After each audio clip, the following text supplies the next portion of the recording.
자, 약세장이 지속되고 있는 요즘 시장입니다. 자, 오늘 비록 반등장이 있었지만, 아쉬운 부분이 많이 있는 것이 사실입니다. 자, 그런데요, 이런 와중에 우리 개인 투자자분들, 동학개미 투자자들은 오히려 신용융자를 늘리는 그러한 모습을 보여주고 있습니다. 자, 하락장에서 빚을 더 내서 투자한다? 이것은 어떤 의미가 있을까요? 그리고 주식시장에는 어떤 영향을 미치게 될까요? 자, 오늘 증시토크에서는 좀 심오하게 이야기를 드리고자 합니다. 자, 여러분들 증시토크 함께 하시죠. 구독, 좋아요, 알림 설정 딸랑딸랑 부탁드리겠습니다. 자, 앞서서 개인 투자자의 비투가 다시 증가하고 있다라는 부분을 이야기 드렸는데, 이제 올해 주식시장이 연일 하락세를 그리고 있음에도 불구하고 신용융자는 되려 급증하는 그러한 모습이 나타나고 있습니다. 거의 8천억 원 가까이 증가하는 그러한 모습을 보여주었는데요. 자, 그런데 제가 중요하게 보는 지표인 예탁금 대비 신용융자 비율을 보게 되면요. 그 비율이 대략 36% 수준으로 해서 심각한 것은 아니에요. 제가 요 지표를 볼 때 그 자체로 어떤 요 수준은 좋다 나쁘다 요 정도 중간 영역은 중간 정도로 나쁘다 그런 의미는 아닙니다. 임계치라고 할 수 있는 40% 선을 넘어가거나 어떤 극단적인 수치인 20% 선까지 내려가거나 그 임계치에 이르게 되면 반대의 증시 상황이 나타날 수 있기 때문에 그 영역에서는 민감하게 보고 있어요. 2021년 9월 그리고 2022년 1월 그리고 작년 9월에 예탁금 대비 신용융자 비율이 40%를 넘어간 다음에 주식시장은 힘든 시간이 이어졌죠. 자, 그런데 지금 현재는 36% 수준이고, 자, 얼마 전에는 30% 미만으로 살짝 내려가기도 했기 때문에 예탁금 대비 신용융자 비율 자체만 보면은 그렇게 나쁜 것은 아닙니다.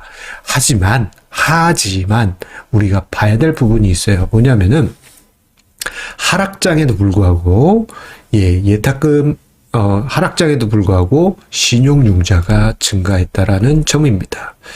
하락장에도 불구하고 신용융자가 늘었다? 이건 어떤 의미입니까?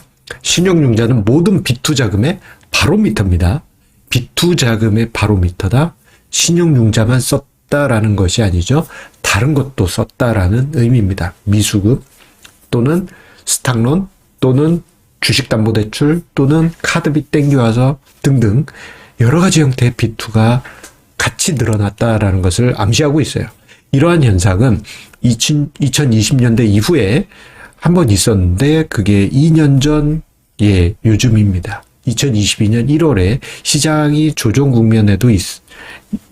국면이었음에도 불구하고 신용융자가 증가했어요. 그때 당시 이건 좀 문제가 있다. 불안하다.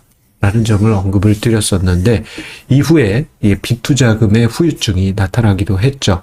지금 현재 그렇게 되지 않기를 바랍니다만, 지수가 조정 국면에 있음에도 불구하고, 신용융자가 증가하고 있어요.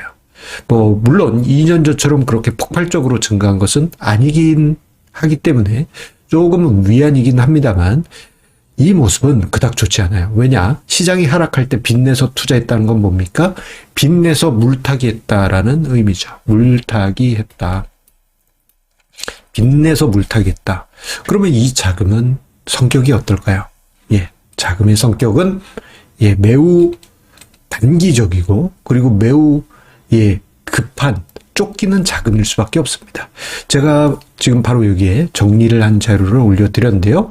자, 단기적이고 쫓기는 자금이다 보니까 시장이 상승하면 어떤 일이 벌어지냐? 조금만 반등해도 내 원금 회복했네? 빠이빠이. 매도하는 물량. 즉 주식시장이 올라가려고 해도 뭔가 머리 위에 매물이 등장하는 그런 모습. 올라가려고 해도 떼용, 올라가려고 해도 떼용, 이런 모습이 나타나는 것이죠. 자, 그리고 반대로 시장이 조정이 나타났다. 여기서 더 빠진다? 그럼 어떻게 돼요? 빚내서 투자한 자금은 악성 매물로 등장하게 됩니다. 예, 마진콜.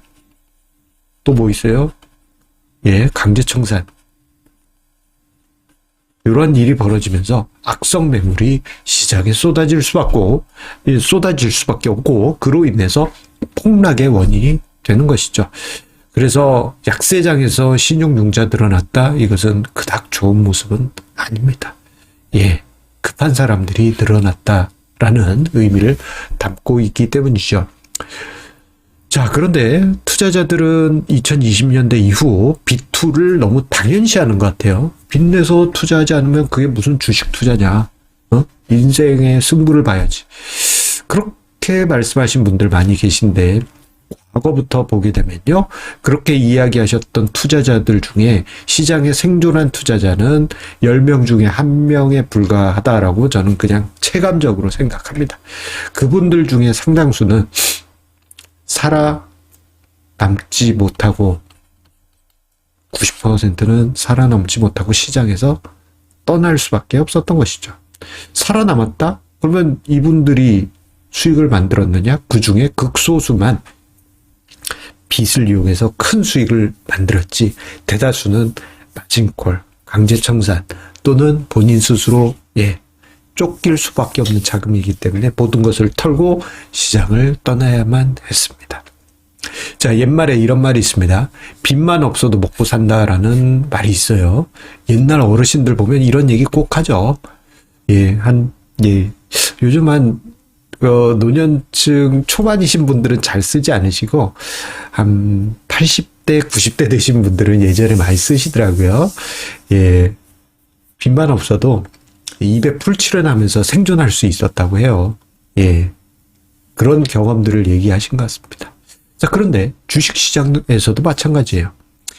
빚이 많은 투자자는 쫓겨다니다가 결국 자기 돈을 녹여 없앨 수밖에 없습니다. 하지만 빚만 없어도요, 시장에서 생존하면서 투자를 이어갈 수 있습니다. 예. 하지만 대다수 개인 투자자분들이 빚에 대해서, 빚투에 대해서 너무 관대해진 것은 아닌가 싶습니다. 과거 1990년 깡통계좌 일제정리 사태가 있기 전에, 우리나라 투자자들은 80년대 후반 빚을 당연히 내고 투자해야 된다라고 했었고요. 그런 문화가 심했습니다. 2000년대 초반, 20여 년 전에는 카드 대란이 있었죠. 카드빚 내서 주식 투자하는 분들 정말 많았습니다. 2008년 금융위기 오기 전에도 또 그런 일이 반복이 됐죠. 자, 여러분들, 빚만 없어도요, 시장이 뭐라고 하더라도 이겨낼 수 있습니다. 중시토크 애청자님들은 빚을 내서 무리하게 투자하지 않으시겠지만, 혹시나 그런 유혹이 있다면 이겨내시기 바라겠습니다. 꼭이요. 그래야만 합니다.